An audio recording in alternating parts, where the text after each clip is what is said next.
Faly miaravatsika rehetra indray mpanaraka ny fahitalavitra ny MBS sy mpanaraka ny onjam-peo ny MBS ihany koa satria sady mandeha amin'ny fahitalavitra, mandeha amin'ny radio izay fandaharana kiririoka izay. Miaravatsika rehetra dia mino izay fa tsy saraka aminay nareo fanaraka ity fandaharana ity hatramin'ny farany ao anatin'izay tontolo ny fanatanjahantena sy ny tsara ho fantatra izay. Dahoary.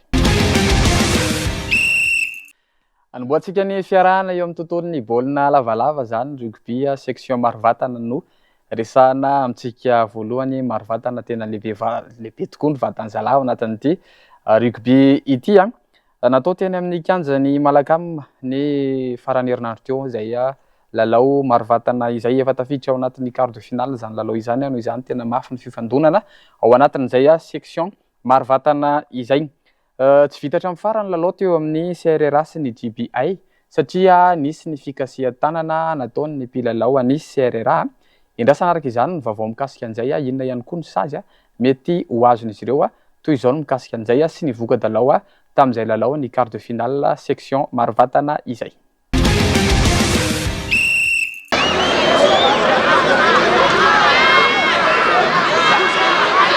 Totosa omaly teny amin'ny kianjan'ny Malakam ny lalao baolina lavalava section Marovatana izay nahitana ekipa mpandray anjara miisa 20 tafiditra amin'ny quart de finale lalao ary niady tokoa izany. Lalao arahantsika tsara lalao teo amin'ny RCA Andohatanjona sy ny HTMA Anosivavaka. Ny RCA no mivoaka mpandresy samy nampiseho endri-dalao tsara ny ekipa niatrika izany.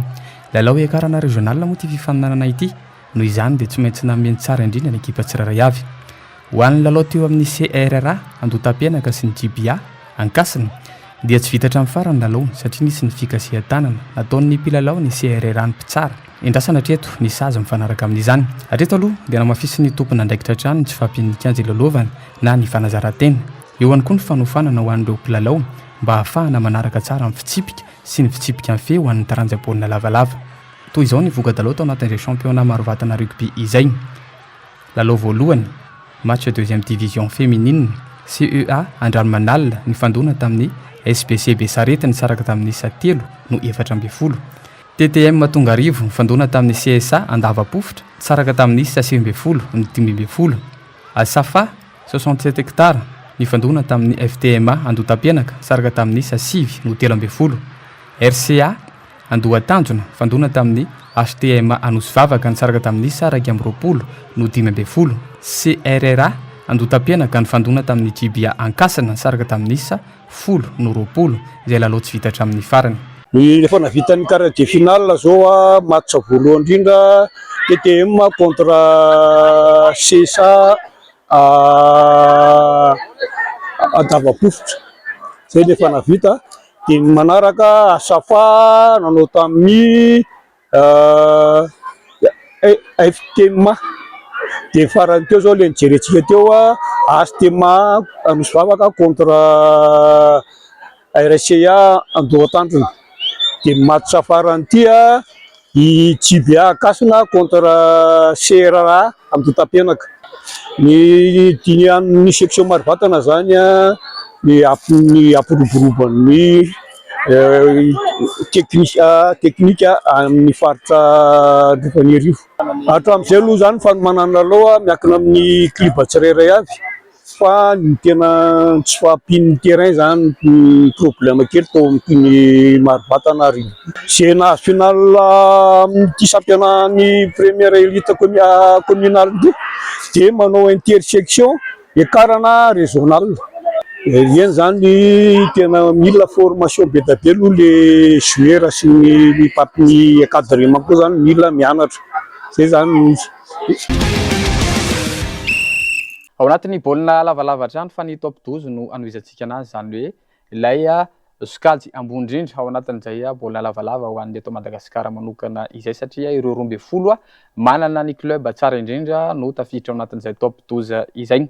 Lalao maromaro ihany koa no natao teny amin'ny kianjan'ny Maki Andohatampenaka tao anatin'izay andro fahafolo ny top 12 izay somary nisy elanelanisa lavidavitra ihany satria raha ny fifandonana dia nisy ny top 3 nifandona tamin'ireo ekipa izay aty amin'ny 10 faraka ambin'ny 10 faharoa-ambin'ny 10 izany hoe ny voalohany mifandona tamin'ny farany noho izany dia somary tataka kely izay isa izay zany efa nohatra foana nanohatra ireo ekipa taty amin'ny farany ary Nandray somary nisy tandrevaka kely ireo mpilalao parc de saika mifanakaiky fa nefa voafian'izy ireo any moa zay de nisy hatrany zay elanelanisa izay.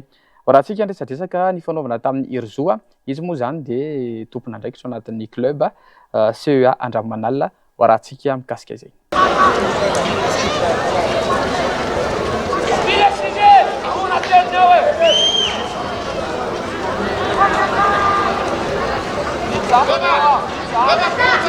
Tafiditra amin'ny andro fahafolo ny championnat de Madagascar top 12 izay natao tao amin'ny kianjan'ny Makian Totapiana Kombaly Alahady. Ekipa misy valo no niatrika izany lalao izany, somary nisy ny elanelanisa teny amin'ny fafana ary hita fa nampiseho ny heriny ireo ekipa tsara toerana tao anatin'ity fifaninanana ity satria dia ireo ekipa top 3 no nifandona tamin'ny ekipa ty amin'ny rambony. Lalao arahantsika tsary, lalao eo amin'ny CEA miakanjo mavo sy ny UASC misalotra manga. Raha ny nambarany mpiandraikitra ny ekipa Andranomanalina dia mbola maro ny lesoka na dia naresy azy ireo. Mila fanatsarana maro araka izany, tsapa ho izy fa reraka ny mpilalao ka nararoto amin'ny mpifanandrana izany. Mijanona eo amin'ny laharana faharoa ny CEA amin'ny laharana vonjimbaika ary efa mivonona sy mifantoka tanteraka amin'ny lalao manaraka izay ifandonany amin'ny akady fotsy. Nahitany hitantsika ny endry talao tsy na dia faharoa ary zay amin'ny andro fahafolo betsaka ny lesoka tsy nijery lesoka ory zay na dia naresy hoe mazava raha fa nanohatra koa le ekipa ary tena mérité misy le ekipa amin'ny fasinay teo, tena nanao izy fa betsaka lesoka tsy maintsy mbola hoarenina na dia ny teo ara ny salanisa hita maso teo. Nisy propositive any satria nisy zavatra nijerenay tamin'ny herinandro dia voaverin'ny bandy le izy, ny zavatra somary nijerena zany dia natao ho lasa automatisme dia fanomboka tafidy tsy ny match ray manontolo voafehy fa nisy efa zavatra nianarana dia voapita akeo mety le arerana satria vao manomboka ray minitra baolina ke dia efa miazakazaka be ry zalahy dia hitany any le arerana am'le azakazaka sy le effort atao dia voaloha dia mbola eo koa lesokanay am'le manao économie d'énergie mbola tsy ao satria une fois manao le bandy tonga dia manao hatramin'ny farany mety ohatra hoe à 100% foana l'énergie dia tsy maintsy misy le lesoka kely reny. Teo koa natonga le ekipa teo amin'loana zany na vita niakatra nanendrika le score. Araka lazaiko teo dia niezaka nanohatra ny mpilalao mpifanandrana ny cheminot zany USCA cheminot nefa dia risy moa zareo tao anatin'izay isa farany nisarahana izay. Toy izao kosa no resaka sy ny fomba fahitany ny mpilalao ny cheminot izay lalao nifandonana tamin'ny CEA Andramanalina izay.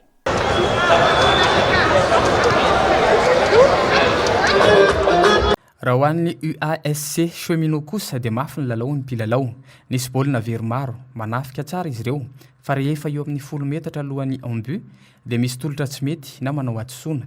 Teo amin'ny fiarovana ihany koa dia matetika misy mpilalao ny CEA tafaporitsaka ka mahatonga esy. Tsapa fa mbola tanora ny ankamaroan'ny mpilalao ny cheminot ary matsapa fa misy fotoana tsy manaraka ny toromarika omen'ny mpanazatra. Na zany aza nefa dia nanohatra izy ireo indrindra tamin'ny fizaram-potoana faharoa, mijanona amin'ny laharana faraka ambin'ny folo hatrany izy ireo tao aorian'izay faharesena izay ary ifandona amin'ny 3FB fahasalamana kosa amin'ny lalao manaraka. Le lalao telo mafimafy fa niezaka nanohatra ihany zay teo amin'ny lafiny rehetra fa io moa vokatra vita. Io mila tsaraina kely ny trois quarts-nay avao koa misy lesoka kely ihany zay. Nanaraka ihany zay fa hita ihany leo amin'ny anakely hoe misy bebe saina kely ny joueur manao zay tiany atao zay. Io aloha le fitsarana misy ohatran'ny tongilana kely, tsy haiko hoe tsy araka le arbitre ve sa ahoana fa misy ohatran'ny anana kely. Misy ohatran'ny voly de sarra zao reo fa anay dia hita le arbitre reo anazy dia hitany dia misy faute tokony ho tsofiny tsy tsofiny. Zay ny momba ny tontolon'ny baolina lavalava fa ivadika kely tsika ao anatin'ny baolina boribory. Ny vy moa zany, vy boribory atsipy dia ny pétanque zany no resantsika satria nisy ny champion de Madagascar zany no tanterahana teny amin'ny Bolodrome Ankatso izay fifaninanana izay ny fadimy fahenina fafito ny volana Jona no nanatanterahana izay tompon-dakan'ny Madagascar izay mpifaninana maro ny tonga tao anatin'izay na tonga solo tena avokoa ny ligue paritra rehetra ary dia tena samy naneo ny fahaiza-manao an'teo ireo mpilalao rehetra. Doublette izy ity dia ao anatin'ny fifandanana ohatran'izao moa zany ahafahana maka ny présélection andrafitra ny ekipam-pirenena malagasy hiatrika ny fifandanana maneran-tany sy ireo fifandanana izay ivoahana any ivelany. Julien Edouard, filohan'ny fédération ny boula no iresaka amintsika ao anatin'ity fanadihadiana fohy ity.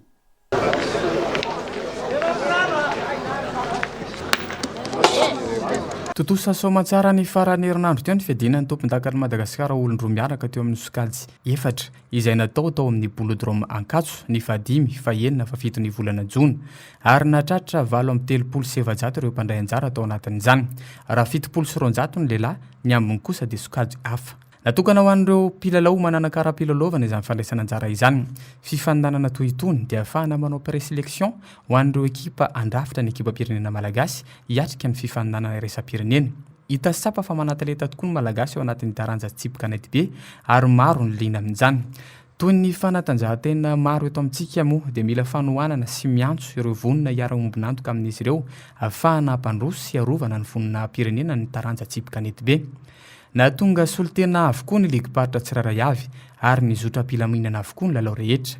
Toy izao ireo mpandresy tao anatin'izay fifandanana nasionaly izay ho an'ny sokajy lehilahy CBC Analamanga, Arliva sy Tendry, ho an'ny sokajy zandriny C2BA Vakinakaratra, Harson Clarito sy Andry, ho an'ny sokajy vehivavy SBA Matsiatra Ambony, Felaniaina sy Hortensia, ho an'ny sokajy zokiny ABC Analamanga, Samuelson sy Oscar. Raha ho an'ny sokajy lehilahy manokana sy ho an'ny sokajy tanora latsaky ny 20 taona dia manana importance ny fahazoana ity championnat de Madagascar doublette ity satria dia ireo mpandresy dia tafiditra avy hatrany amin'ny présélection ho an'ny équipe nationale.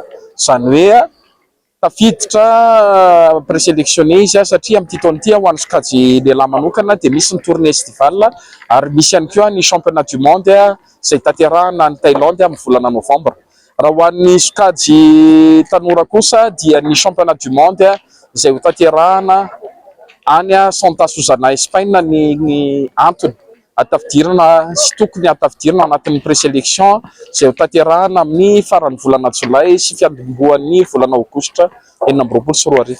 12 anisan'ireo liga mijoro ara-dalàna eto Madagasikara ary 12 ihany koa nisan'ireo mpandray anjara liga mpandray anjara tamin'ity fifaninanana ity. Ny demi-finale rehetra dia ahitantsika club anankiefatra samihafa tafiditra anatin'ny mpifaninana ho an'ny lalao manasadalana voalohany ny ekipa zareo Besady nahitantsika ny Mahandry sy Tina. Ho an'ny mpilalao faharoa ekipa faharoa tafiditra anatin'ny demi-finale dia ny avy ao amin'ny CBC izay ahitantsika ny Tendry sy Ramsa ary ny mpilalao na ny ekipa fahatelo tafiditra amin'ny lalao manasadalana dia ny ekipa ny CBN izay ahitana ny Kimbo sy Hervourkely ary ny ekipa fahaefatra farany ilalao amin'izany lalao manasadalana izany dia avy ao amin'ny ekipa ny UBMT ahitana ny Zakabe sy Bela. Tanjony sy paika sy vina eritreretina ny championnat doublette satria afahana mivoaka makany ivelany izay ny fandresena amin'ny championnat doublette izany satria tafiditra anatin'ny présélection. Ny ekipa nasionaly foana hatrany nentin'ny fédération mandeha mamonjy an'izay tournée estivale izay mamonjy lalao iraisam-pirenena. Sélection ihany koa foana ihany koa ny politika napetraka ny fédération ho an'ny ekipa nasionaly mandray anjara amin'ny championnat du monde lalao makany ivelany foana ihany koa izay dikan'izay anisany atanatohatra atao atongavana amin'izay ekipa nasionaly izay ny fandresena amin'ny championnat doublette. Fa mba nanao baolina ihany koa ny tenanay izany tamin'ny sabotsy teo tao anatin'ilay hoe intermédia iray eny Akanja no nampitondraina an'izay fifaninanana izay moa totosaina tamin'ny 15 volana Jona teo izay lalao izay dia andihan'ny 15 zany izay lalao intermédia izay. Maro ireo hainy jery namaly ny antso tao anatin'ity fifaninanana ity dia arabaina aloha zany ny tompon-daka tao anatin'ity andihan'ny 15 ity nisy niavaka kely satria dia nisy ihany koa ny fandraisana anjara tao anatin'ny feo karaoke zany no anisany nampiavaka ity fifaninanana ity. Eo ihany koa moa zany hoe fahamarony ireo mpandray anjara tao anatin'izay intermédia andihan'ny 15 izay fetra-pikarakara no iresaka mikasika izay.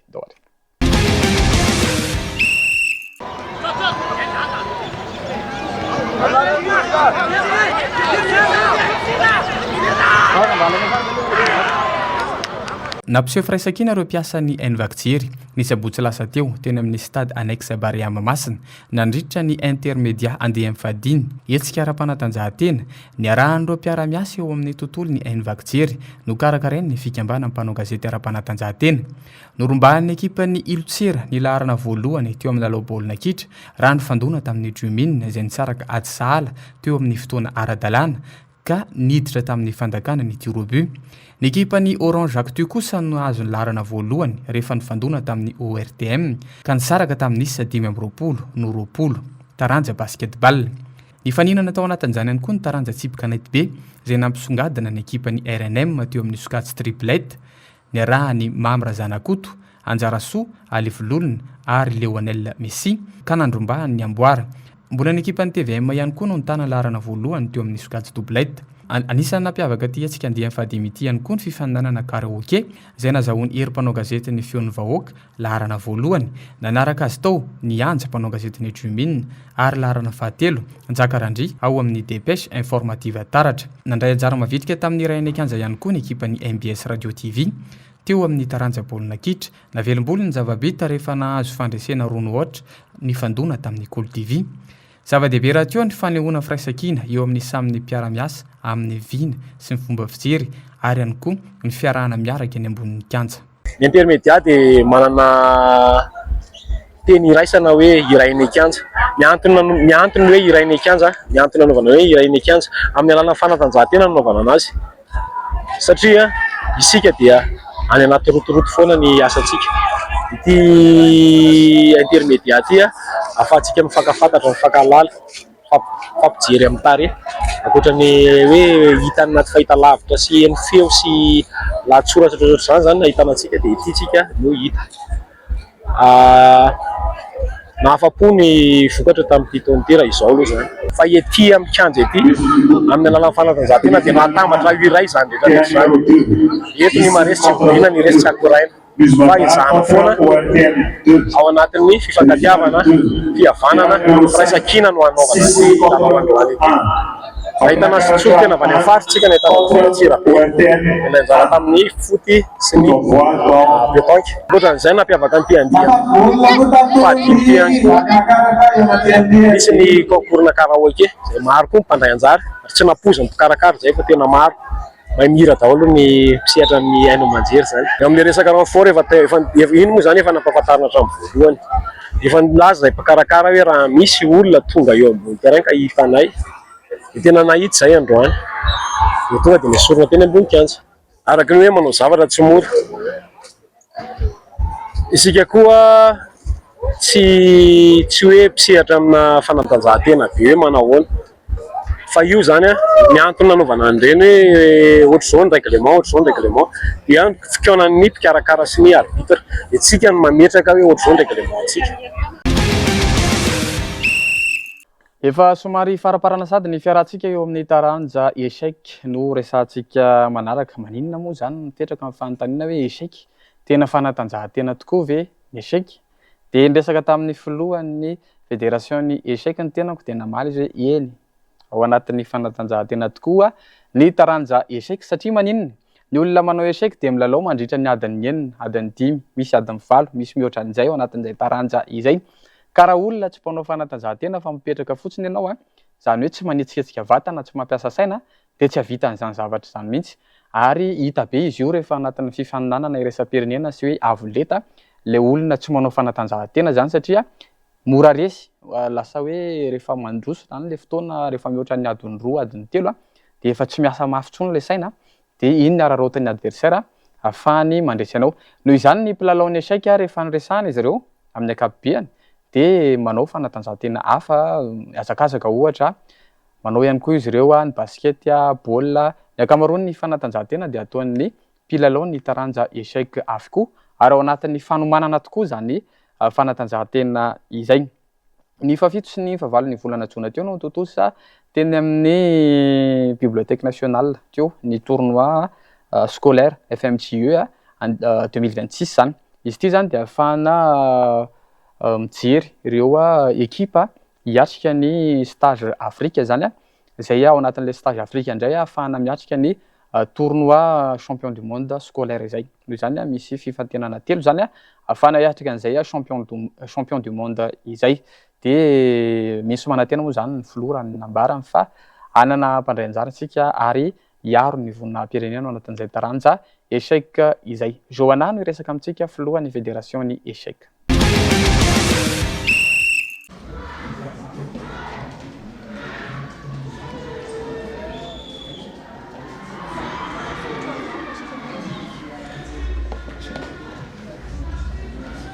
Notontosaina ny 7 sy ny 8 ny volana jona teo ny tournoi scolaire FMJE 420 izay natao tao amin'ny tranombokim-pirenena Anosy.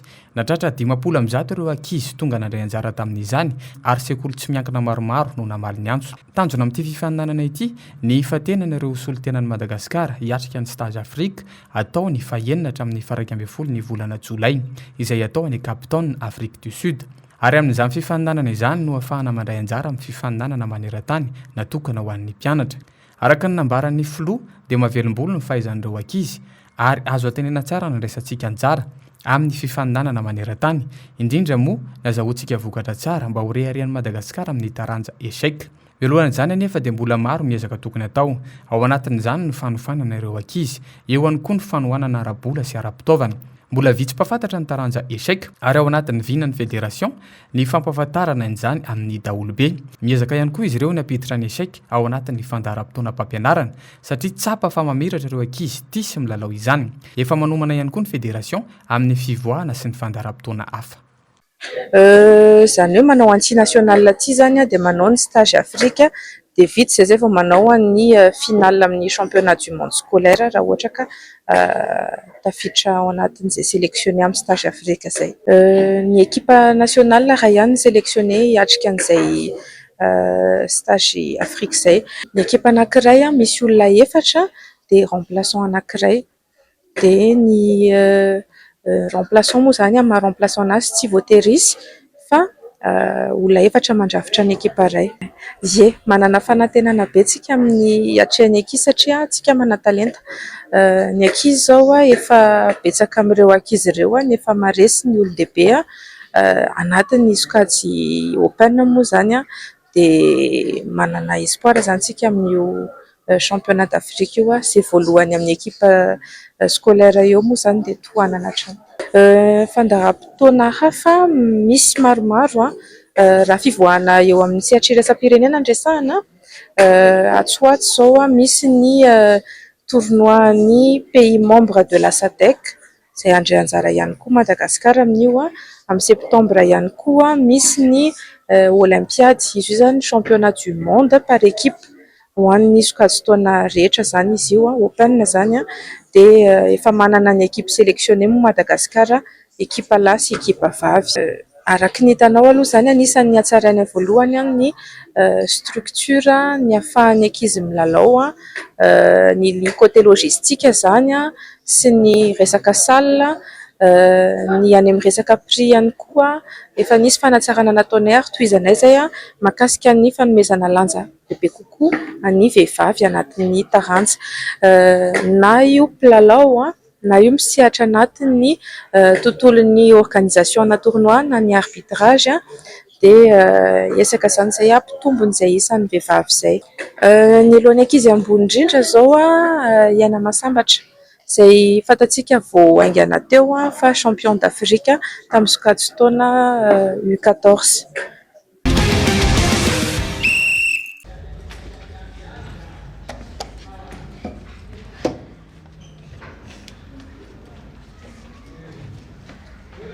Raha ho an'ny mpilalao dia zava-dehibe tokoa ny fifaninanana tahaka itony satria ahafahana mifampizaratra kefa. Izy roa vavy ireto dia nandray anjara tamin'ny championnat d'Afrique farany teo ary samy mitondra vokatra tsara satria dia tompon-daka Iana Masambatra rehefa nandresy ilay Egyptianina ary tsinjony avy zandrony kosa dia laharana fahatelo. Midika izany fa mahay ireo ankizintsika ireo, afaka mifaninana tsara amin'ireo ankizy any ivelany. Ho an'izy roa vavy dia manantena fa handray anjara amin'ny fifaninanana maneran-tany natokana ho an'ny tanora ary vonona hiaro ny voninahim-pirenena. Samy manana tanjona no lasa champion du monde moa izy roa reto. Tamin'ny 2024 ny championnat ihany resiko Fatanty l'anankiroa dia le championnat noresiko. Fa tamin'ity taona ity ny fahatelo dia tamin'ny 2024 faharoa. Ny 500 prix eo daholo ny lohako rehetrarehetra. La tena formation be dia be satria mbola tsy mafy tsara. Ankoatra ny isan'andro dia rehefa avy mianatra dia izay vao manao échec. Androany aloha zaho sans défaite fa ny équipe moa 3-0. Manantena foana aloha hatreto satria mbola tsy dernière ronde dia mbola misy foana ny afisy dia miezaka foana. Ny équipe tokony mandresy intelo tsy latsaka mihitsy dia mba tafakatra izay vao tafakatra. Tena faly be aloha zaho vao nandresy anazy. Surtout vita ilay tournoi hoe championnat. Dia faly koa satria nahazo expérience ary koa faninana tamin'ny adversaire mafy.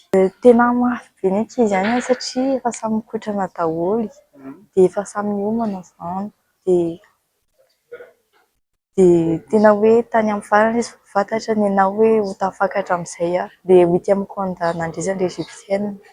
Efa tany amin'ny milieu de temps izay vao nahavita nandresy anazy satria nisy diso kely ny ouverture. Ny tena tanjoko izany dia ho lasa champion du monde dia hanana ny titre ny WGM izany hoe Woman Grand Master. Ena re, zay ihany koa no mamarana ny kiririka zany tamin'ity anio ity mino zay fa nafinaritra anareo izay fandaharana izay nisy ny voka-dalao resadresaka ny fanaovana tamin'ireo joueur sy ny tsara ho fantatra mikasika an'izay tontolo ny fanatanjahantena izay manome fotoananao amin'ny herin'ny toy izao aza misaraka amin'ny MBS Fahitalavitra sy ny MBS Radio.